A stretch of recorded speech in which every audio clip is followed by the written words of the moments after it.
Well, yeah, I mean, and we've talked a lot on this show, and we've discussed ourselves how they've taken what would have been a misdemeanor at most and spun it into 2 or 3 dozen felony charges here.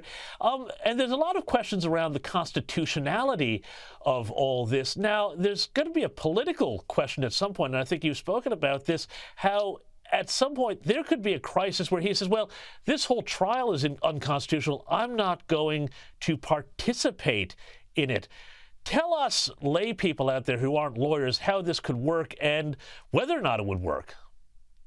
Well, James, I don't know if it would work or not. I mean, we are dealing here in the realm of politics, not the realm of law. This whole prosecution is a sham. It is a farce. It has no more legal standing than Stalin's show trials of the 1930s. The difference is that Donald Trump is not being tortured in the cellars of Lubyanka prison. He doesn't necessarily have to go along with this. And I've raised the question, what if Donald Trump just says, I'm out of here? You know, one of the fundamental reasons why they're doing this is to prevent Donald Trump from campaigning. Joe Biden can't campaign because he is senile and feeble. Donald Trump can campaign. So Judge Merchan has said, you have to be in court every single day. You can't leave the courthouse. Why is he doing that? So Trump can't campaign and take advantage of Joe Biden's feebleness. So this whole thing is an attempt to interfere with the 2024 presidential election. So what if Donald Trump just says, you know what?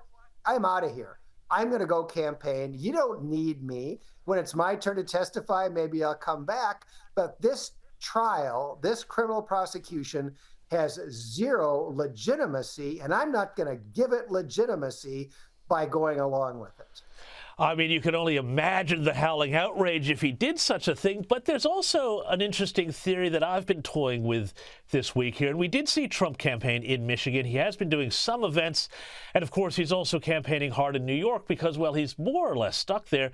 But there's also a question. If you look at the polls, Trump is moving back up again against Joe Biden. Is there a chance that being kept in the courtroom so much means that, well, in a sense, it's actually kind of helping his campaign because Biden's out there making mistakes. Trump isn't out there saying sometimes controversial things that winds up with the focus being, again, back on Biden and the old rule, never interrupt your enemy when he's making a mistake. Well, that's an interesting theory, James. Maybe the best thing that could happen to Donald Trump is to keep him off the campaign trail and to keep him from giving speeches where he's riffing with unscripted, riffs in front of thousands of people. I don't know. You might have a point there. This whole election is crazy. This is the election that neither candidate can win. You've got one candidate who's obviously senile, who can't read a teleprompter, who can't walk without having aides helping him, who has to wear special shoes so he doesn't fall down. And then you have another candidate who's in the midst of 4 separate criminal proceedings. Now, those are, we could talk about them. They're very frivolous criminal proceedings. Nevertheless, the fact is Trump is dragging a lot of baggage around behind him.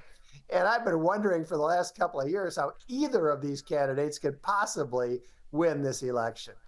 But also, finally, what about these protests here, which have been rocking the country for the last couple of weeks here? It's like 2020 all over again with the Black Lives Matter protests. But it would seem to me that these would play exactly into Trump's hand. And even though they're being funded and pushed by all these left-wing organizations, from where I'm sitting, if I'm an American voter, I'm thinking, why on earth would I vote for the party that's encouraging this? It seems like this would be playing out very much to Trump's strengths. What do you think? I think you're absolutely right, James. I mean, people associate this violence and this chaos with liberalism and with the Democratic Party. Ilhan Omar's daughter, for example, was one of the people arrested at Columbia, and Ilhan expressed great pride in that fact. I mean, people understand who's in favor of law and order and who's in favor of just these insane demonstrations on behalf of a terrorist organization, Hamas. These people are demonstrating on behalf of gang rape and mass murder. That is what they are celebrating. Most Americans understand that, and they hate it. You are absolutely right.